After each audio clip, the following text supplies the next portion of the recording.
Bismillahirrahmanirrahim. Assalamualaikum warahmatullahi wabarakatuh.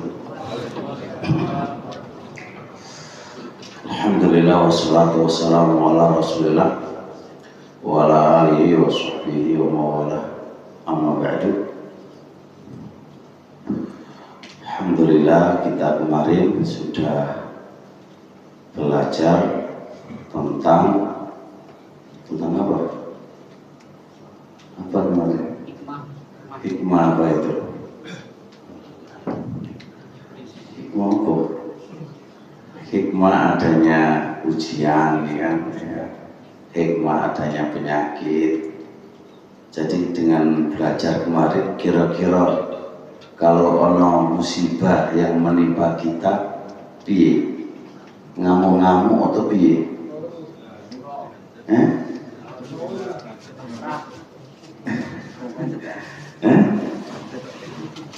Nah, terus mari belajar kan, tinggal dipraktekkan gitu. Jadi fungsi belajar itu apa sih? Dengan kita belajar, ya paling tidak bisa ngamalkan apa yang disampaikan tadi dan menjadi pegangan hidup. Karena hidup di dunia itu pasti berada di atas, terkadang berada di bawah, nggak mungkin di atas terus. Kehidupan itu pasti ada di atas, ada di bawah, ada sehat, ada sakit, ada ketawa, ada tangisan. Itu kehidupan. Nah, mensikapi yang demikian itu tadi, jangan Anda lihat masalahnya ya, tapi lihat hikmah di balik itu apa. Dengannya insya Allah akan tenang dan bahagia. Sore ini saya nyoba sedikit membahas begini. Setelah diterangkan tentang hikmah dari ujian dan musibah, terus ternyata keterangan tadi itu mental ya, mental ya, ibaratkan gitu, gak iso nembus mental lah. Kira-kira penghalang yang menghalangi mentalnya ilmu tadi itu kira-kira apa gitu kan. Nah, ini yang butuh kita bahas lagi. Jadi kalau keterangan kita tadi, keterangan kemarin itu masuk ke dalam otak kita lah, dan masuk ke hati kita, berarti kan kalau kita lagi diuji oleh Allah di bawah, sakit, dari jabatan atas diturunkan di bawah, mari ngono diusir dari, di drop out ya, di finish keluar oleh pihak perusahaan, harusnya ya nggak perlu sedih, dan nggak perlu marah, nggak perlu dendam, nggak perlu, karena itu sudah aturannya Allah. Kita ditakdirkan oleh Allah yang kayak demikian itu, tinggal cari titik hikmahnya apa, kan gitu kan. Dengan mencari titik hikmahnya itu menjadi tenang. Nah, permasalahannya gini, kenapa aku kok gak iso menerima takdir ya gitu kan. Kenapa sih aku kok gak iso menerima kondisiku yang demikian ini? Aku ditakdirkan di bawah kudu ngamuk wae, aku dipecat kudu ngamuk wae. Ini permasalahannya apa? Nah, ketahuilah permasalahannya adalah maksiat kita yang kita lakukan. Nah, ini masalah di sini. Maksiat itulah yang menghalangi pengontrolan hati. Harusnya hati itu bisa ngontrol, tapi nggak bisa terkontrol.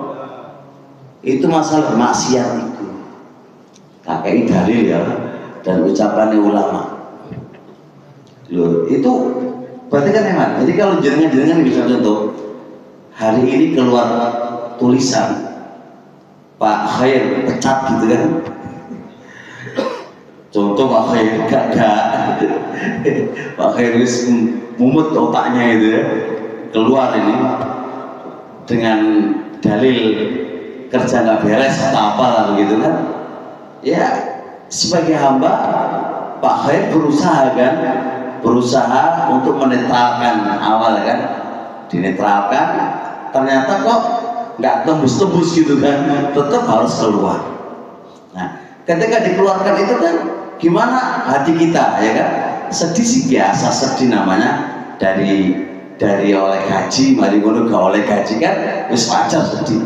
Tapi seorang mukmin yang terkondisikan sing koyo ngono iku mau kan ya piye? Ya harus sabar, menahan mulut, gak kok nyaci maki Pak manajere, ora kok langsung apa jenenge gebrak apa pecah kabeh itu. Ya ngapain begitu tuh? Ngapain gitu kan? Ya harus ditahan, sabar. Nah, pertanyaan kan ilmunya kan sudah masuk tuh.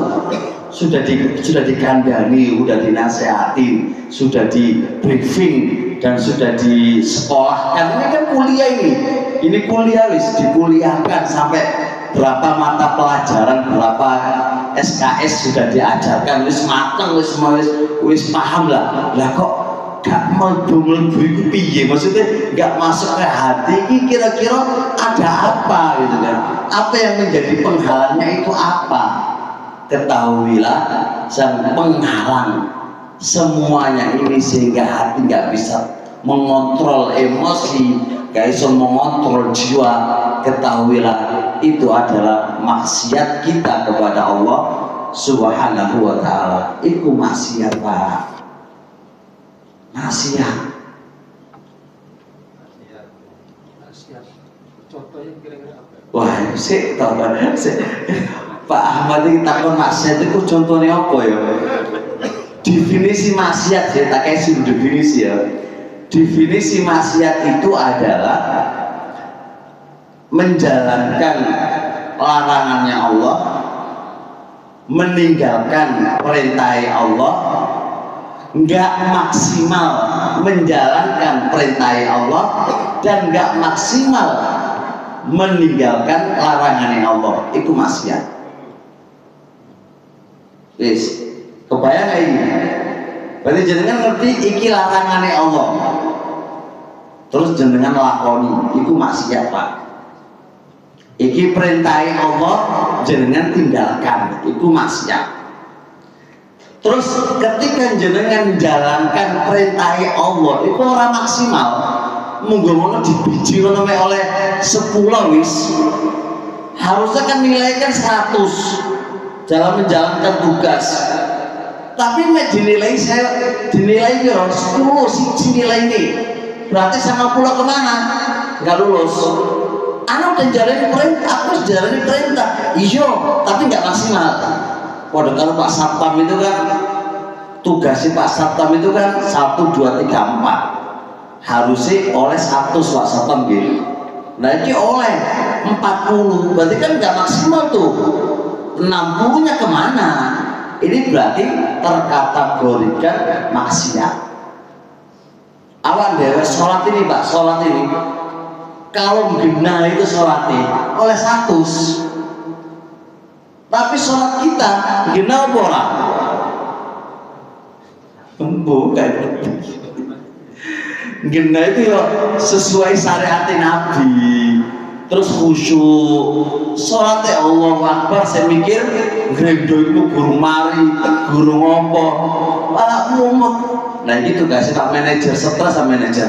Waduh, ini guru mari, gini, dari atasan wis nekat. Nah mari bulan ini, wah, Pak Lukman mumet iki piye guru mari. Pas sholat itu, nah tengkaran antara khusyuk sama tekan dari atas itu kan. Dorong Allah semekan ini baru atasan akhirnya nggak enak loh jadi Pak Lukman, kayak enak ya, tapi duit awak gajinya gede ya jelas lah. Nah sesuai dengan kerjaannya lah jelas.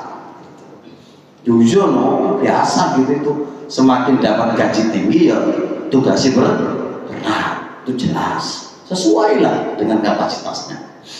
Nah paham nggak apa itu? Nah berarti 3 poin tadi selalu kita lakukan. Ya wis, atimu iku ora iso terkontrol.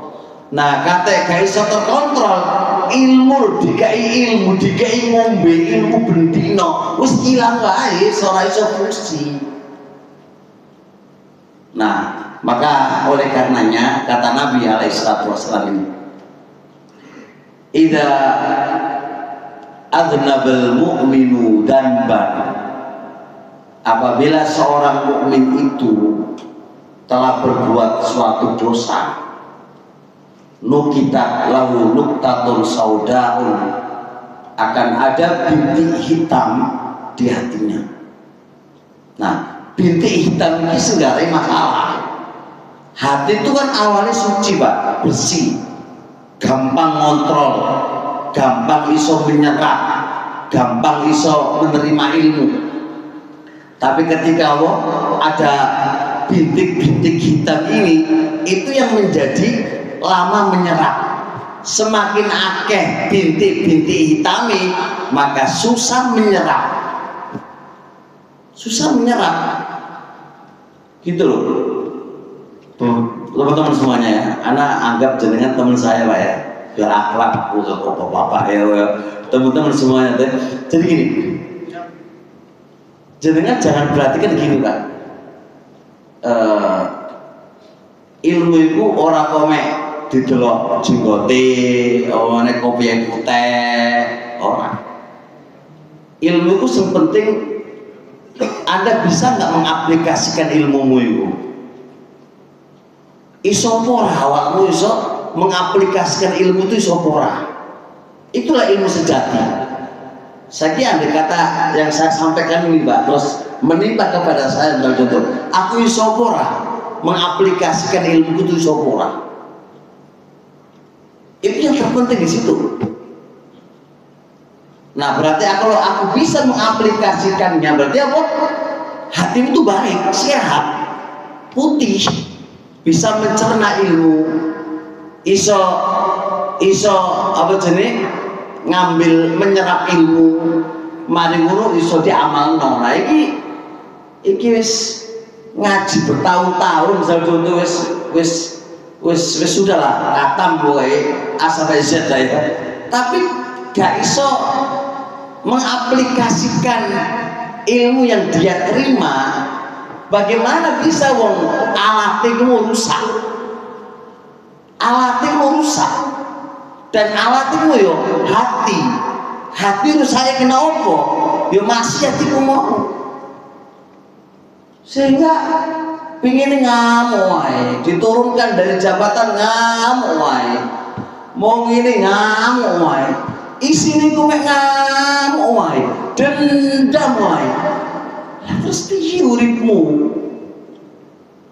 Kalau mek wis ini dendam ae. Apa? Hari-hari mek ngrasani wong wae. Orang yang tidak kamu sukai kamu rasani. Mbok apa kamu enggak punya kesalahan juga? Kamu ngerasani orang karena salah, Anda juga manusia, pasti duwe salah.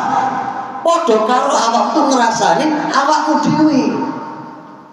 Karena manusia enggak punya kecuali dosa, podo duit dosa nih. Nah ngapain merasanya orang? Ngapain ngomongin orang tuh ngapain? Gak logis Pak. Karena sama-sama kita punya salah. Bagusnya gak ngerasani, saling nasihatin, datangin orangnya, kerjamu ini, nasihatin, bukan ngerasani. Jadi ini yang ketuarku, regu ketuarku. Ini pesanku ini. Sama kalau dua anak buah sing enggak nggenah kerja niki, ojo dirasani. Panggilan. Kamu kerja ini kamu dibayar. Tapi ojo ngomong di depan orang banyak.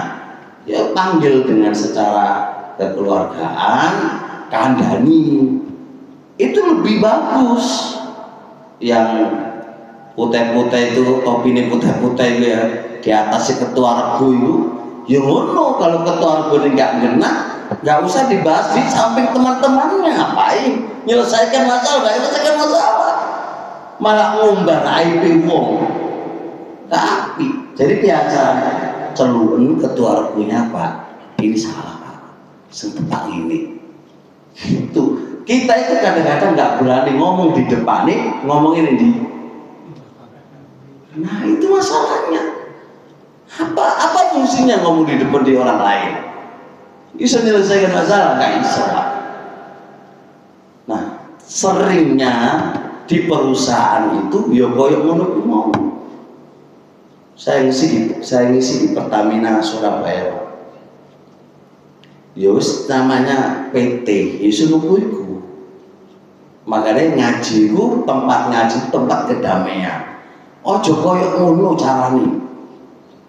Gitu loh. Saya juga nyampaikan di apa namanya di rumah sakit Dr. Sutomo, misi para dokter dan para dokter itu, yaitu kumpulan orang banyak, ya koyok ngono cuma. Jadi intinya barakallahu fikum ya. Dosa itu mau apa sih? Jadi masalah dalam hatimu. Orang iso nyerep ilmu. Karena semakin Anda berbuat dosa, bintik hitam semakin banyak. Kalau wis titik hitam itu monopoli di hati kamu, terus jadi apa koyoke? Itu jadi apa? Wis kotor. Ibaratkan kayak kalkulator Pak. Kalkulator itu kalau resik iso melayu sepeda motoring. Kali kalkulator itu mau kotor Pak, gak iso melaku saiki mandek ya Pak ya. Mandek karena kalkulator itu kotor. Bayangkan hati itu adalah kalkulator umum. Kalau kotor susah menyerap ilmu ya ora iso. Iya kan? Pengen ngamuk. Isi niku kudu nyerap, kudu mangan wong wae. Wis iku piye urip ngono wis piye? Ora kok tenang ini. Sabar, Bro. Sabar. Ojo kudu ngamuk wae wis piye. Gitu loh. Paham ya? Nah, itu mau lo masalah dosa itu mau menjadikan begitu. Ibnu Qayyim rahimahullah ta'ala mengatakan begini, ini Ibnu Qayyim Pak, dalam kitab beliau Ad-Dawa wad-Dawa,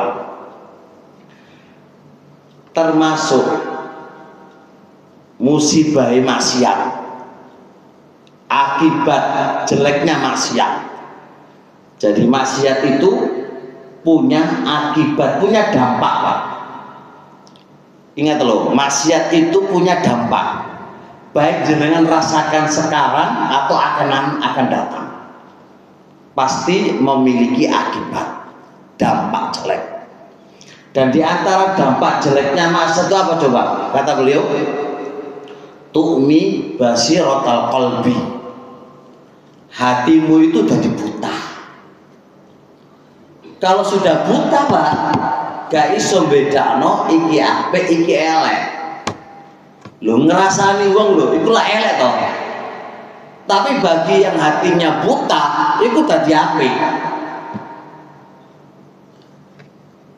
Lho ngrasani wong iku ora kok sekali dua kali, ben ketemu lho Pak, ben ketemu ruwasaan wae. Ben ketemu wis lho elek udah dadi apik. Ingat Pak, ngerasani wong itu Pak, itu dosa besar loh. Dosa besar, bukan dosa kecil. Nah itu loh panganane dhewek bendina Pak. Itu padha karo mangan bangkai.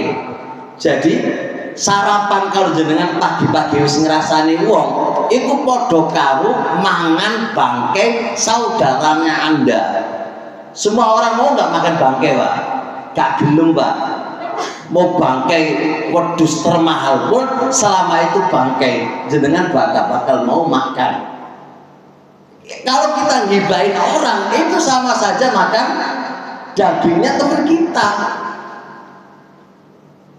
Itu lu elek dadi ape Pak ya. Nah saiki lho Pak,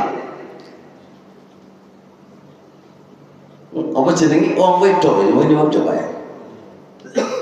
Elek kan Pak, buka aurate, buka jilbab, ora jilbab apa, mek katok anto, kaos anto, iku lho dadi apik bayangkan. Dari mana apiknya wong buka aurat kok apik? Kok orang melakukannya kenapa? Maksiat tadi menyebabkan apa itu? Hatimu lu buta, wis gak iso. Kalau sudah hatinya buta kayak apa jenengan? Yang kedua kata beliau, wa tatmisu nurahu. Maksiat itu adalah memadamkan cahaya hati. Hati itu punya cahaya yang dia bisa jalan di atas cahaya tadi. Sebab maksiat padam cahaya itu. Nah kalau hati, cahaya hati wis padam, ya wis jenengan mlaku tanpa terarah. Padha karo saiki lintek mati Pak, wis lampune mati wis. Gonok lampu sedikit pun, la lampu bulan, wala lampu HP. Coba lak nabrak dindi. Wesi-wesi sama tabrak. Gimana Pak? Itu bayangkan bagaimana kalau hati itu juga mati yang demikian itu. Nabrak apa-apa ditabraki. Nggak ngerti hal, nggak ngerti haram. Wis pokoknya get ya Pak. Bahaya loh kalau hati sudah mati. Terus sekarang Pak, kita gaji utuh loh Pak. Kerjane utuh apa piye? Iku lah elek. Lho, jaluk utuh gajine jenengan wis jelas toh. Per 1 jam itu gajine piro Pak? Piro gaji jam itu? 10.000 ya? Piro Pak? 1 jam itu 30.000. Akeh tenan.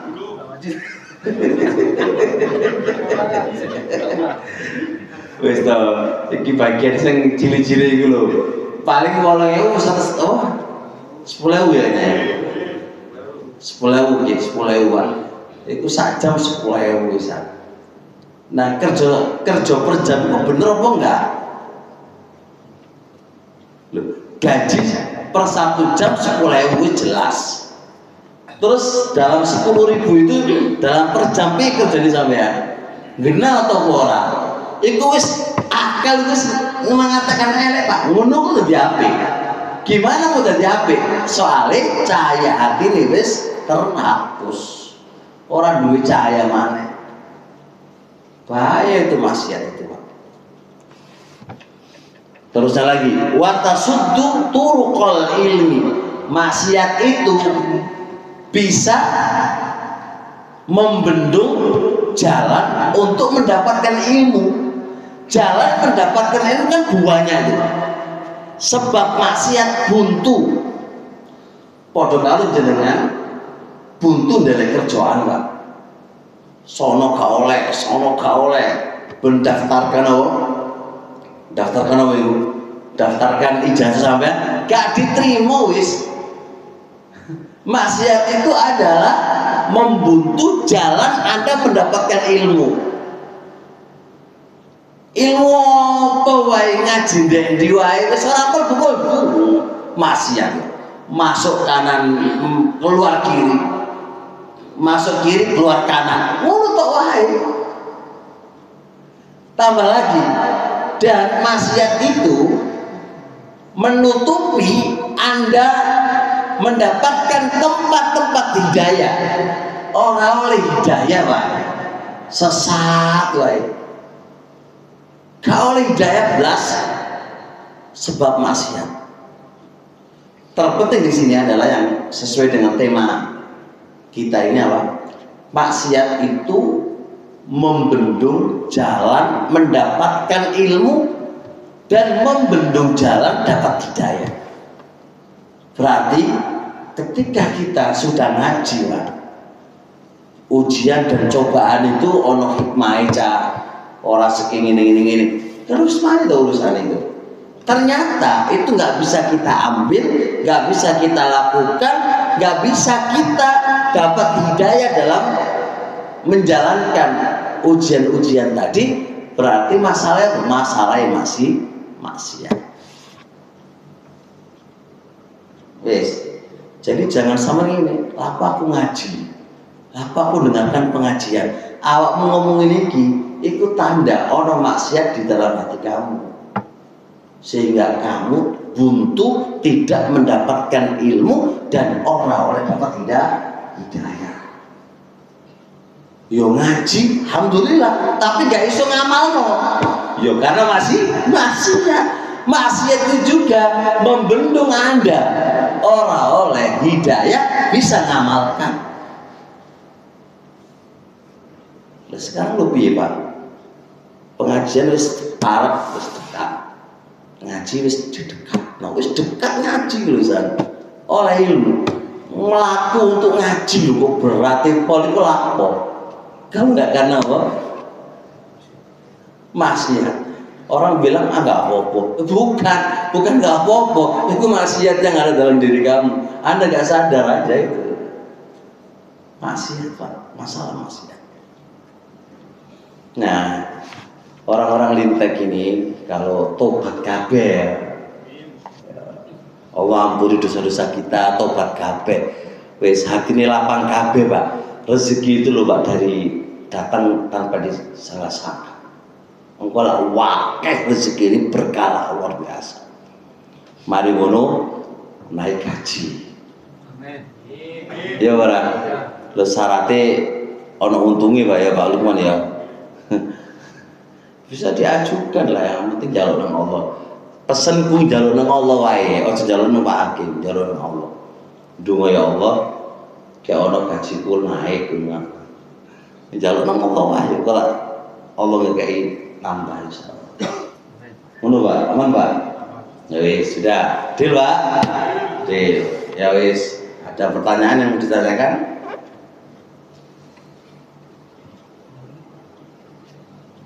Jangan tuh monggo ditanyakan apa masalahnya.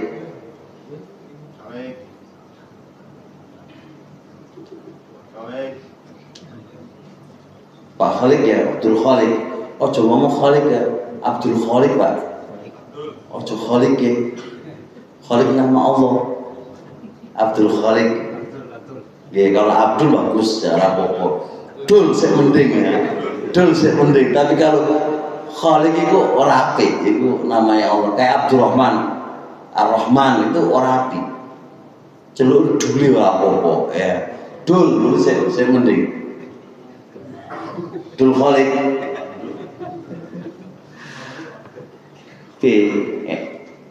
Zaman jaluk apa? Nang Allah.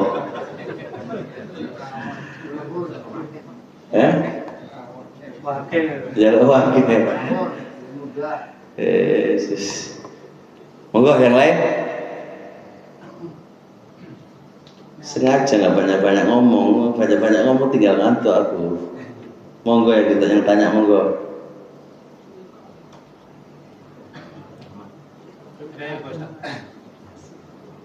Yang berkaitan dengan maksiat-maksiat yang kecil-kecil itu Ustaz, yang kadang-kadang kita kurang menyadari.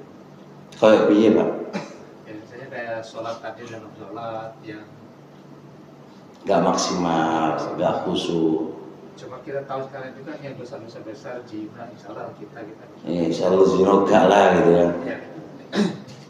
Ya masalah yang kecil-kecil itu. Cari Ibnu Abbas.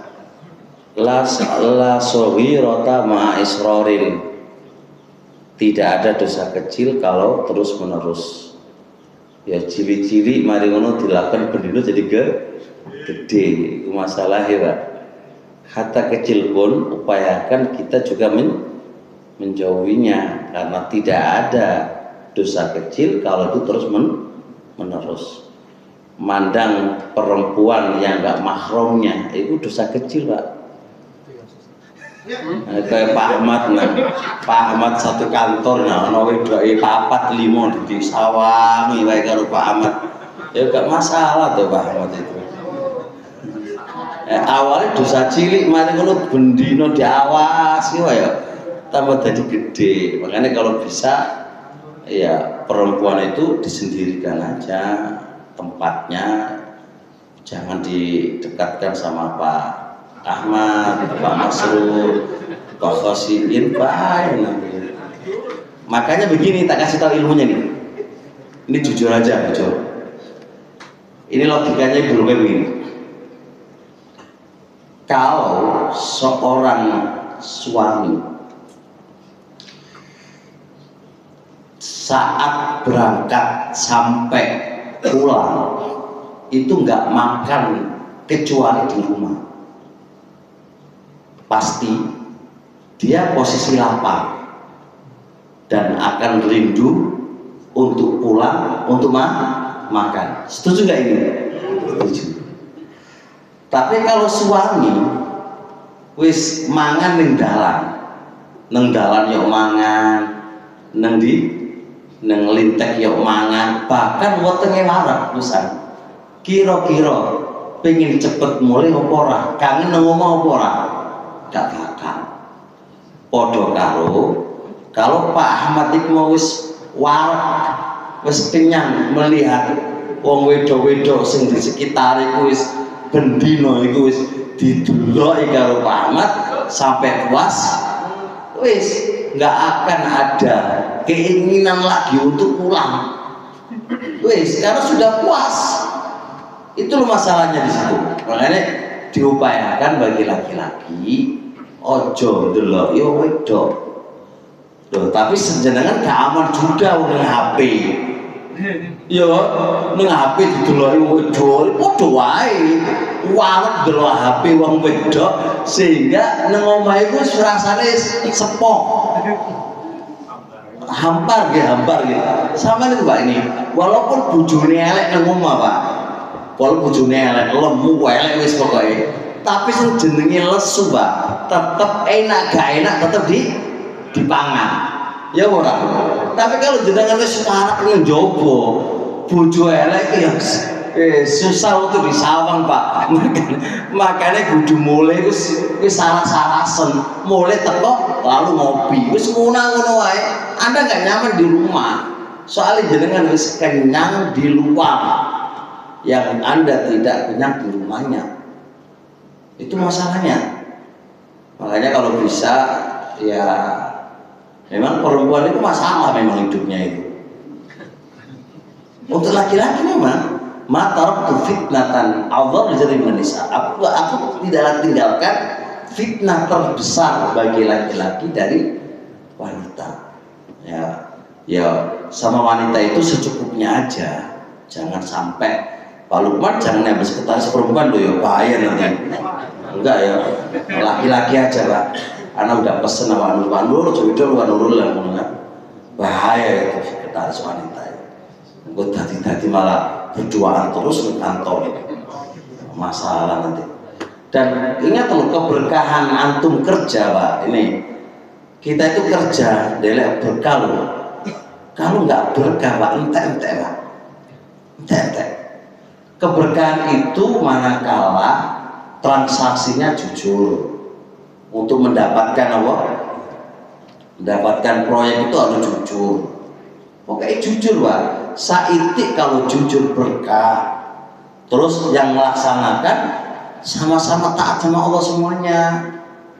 Anda itu merasa diawasi sama Allah, nggak usah diawasi sama pengawas. Pengawas tuh biarin aja, nggak peduli dengan pengawas. Ada pengawas, asisten kita yang selalu mengawasi adalah Allah. Insya Allah berkah Pak, hidup itu berkah.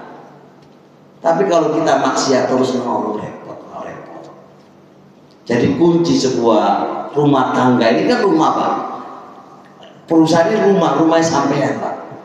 Nah rumah ini bisa berkah manakala semua organ atau semua individu dari penghuni rumah itu mentaati Allah, insya Allah berkah. Insya Allah berkah. Makanya ojo digawe tempat ngerasani wong, ojo digawe tempat sing aneh-aneh. Istighfar wae lah, maca Quran.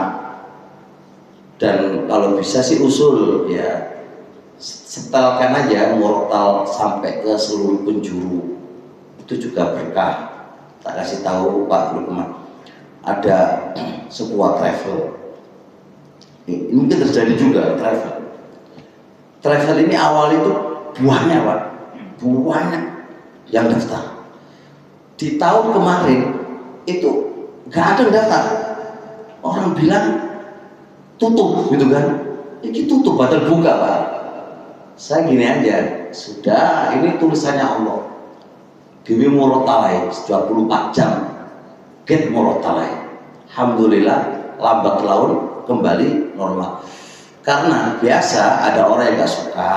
Di sini juga banyak jin, banyak setan. Ini banyak setan nih Pak.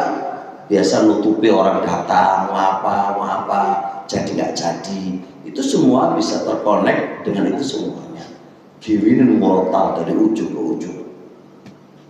Murotal itu menghalangkan panasnya hawa jenengan kan kerjokan panas toh kudu ngamuk kan ya Pak. Nah kudu setan bikin awak tengkaran naik, dengan itu insya Allah reda, dengan murotal itu reda. Itu teori bisa memberkahi apa namanya, tapi ya udah gede palingnya kabel ya. Bikin gak iso kabel toh, no kabel langsung apa tembus Indonesia ora ya. Setel di sini, tapi nek ora iso bunyi terus ora ya. Iya, ya speaker tua kan kena wae orang berkah insya Allah. Dan insya Allah lebih tidak membuat gaduh. Mungkin ada kata terlambat gaji gitu kan. Insya Allah gak kok ngamuk-ngamuk terus kemudian apa demo-demo lu ora sekira ya ada gitu. Sabar aja kerja wae. Insya Allah walaupun lambat, Pak Nurul mikir gaji sampai yang gak ngakal gak bakal lari. Wong ngaji itu wong orang komitmen Pak. Orang berpegang dengan agama itu orang komitmen. Jangan kalau duit bos terus ngaji, itu komitmen Pak. Gak bakal bawa lari duitnya sampai gak bakal. Selama masih ada imannya. Makanya kayak Pak Lukman ngaji harus ngaji terus itu. Kalau enggak bahaya nanti itu. Biar stabil Pak pikirannya. Kalau nggak ngaji kan siapa yang mau melindungi kita kalau nggak Allah? Siapa yang mau stabilkan kita kepada Allah? Allah semuanya. Gitu loh. Pak Majid aman? Aman sekarang. Semoga aman selalu Pak Abdul Majid ya. Ya Allah. Dan lagi. Tak dulu kok sedih, wae slow Pak. Slow. Urip itu slow wae. Monggo. Pak, gimana solusinya agar kita bisa kenyang di rumah tadi? Iki kenyang opo sih iki? Dua kemungkinan atau tiga kemungkinan. Yang dimaksudkan kenyang adalah perutnya. Gimana caranya kenyang di rumah? Ya makan ngakek. Kan gitu. Yang kedua, kenyang yang bermakna syahwat. Gimana caranya kenyang di rumah? Ya ngono. Sing akeh. Dan di luar gak usah aneh-aneh. Gak usah makan di luar, gak usah berbuat mulu di luar. Insya Allah kenyang di rumah. Yang ketiga kenyang hati. Gimana Anda bisa kenyang hati? Anda pengen kenyang hati kamu walaupun lapar, tapi hati kamu kenyang adalah penghambaan kepada Allah lebih dikuatkan. Seseorang yang menghamba kepada Allah itu Pak, itu selalu kenyang walaupun perutnya itu lapar, karena hatinya itu penuh dengan Allah Subhanahu wa taala. Kelezatan dia bersama Allah menghilangkan lapar yang ada. Nabi Yunus alaihi salatu wassalam itu coba mengatakan apa? Yud'imuni Rabbi. Walaupun beliau itu puasa wisol Pak, pagi, siang, sampai malam malamnya itu nggak berbuka loh dan nggak sahur 2 hari itu puasa itu nggak merasa lapar. Kenapa? Yut'imuni Rabbi, Rabbku ngasih makan aku. Bagaimana ngasih makan aku? Kelezatan bersama Allah tidak menjadikan Anda itu lapar, kenyang terus. Nah, karepmu sendi. Nah, siji, loro, telu itu ada teorinya masing-masing. Kita masih merasakan lapar terus karena penghambaan kita kepada Allah itu kurang, sehingga terasa itu lapar aja di sini rasuai karena kita kurang. Kayak seseorang yang merasa nyaman dengan HP, terus HP-nya ya apalagi main game dulu sampai 8 jam loh Pak, waktu online itu nggak merasa lapar Pak, karena dia merasa asik dengan permainannya. Orang pencari dunia itu Pak, pencari dunia kadang-kadang nggak makan loh, sibuk sana sini, asik dengan dunianya, sehingga sampai dia nggak sempat makan karena asik dengan dunianya.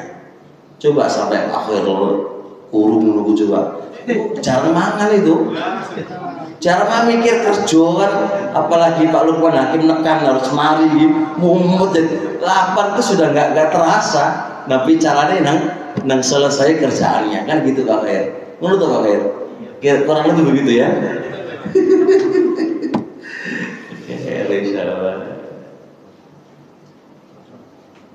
Dan demikian insya Allah cukup, insya Allah. Semoga Allah Subhanahu Wa Taala memberkahi PT Intek ini menjadi berkah. Yang kedua, orang-orang yang kerja di dalamnya diberkahi oleh Allah, sehat semuanya, sendiri utang disauri ya, disauri oleh Allah Subhanahu Wa Taala. Oh tak tunang oleh ibu Ustaz. Baik, subhanakallah wa bihamdik, asyhadu an la ilaha illa anta, astaghfiruka wa atubu ilaik. Assalamualaikum warahmatullahi wabarakatuh.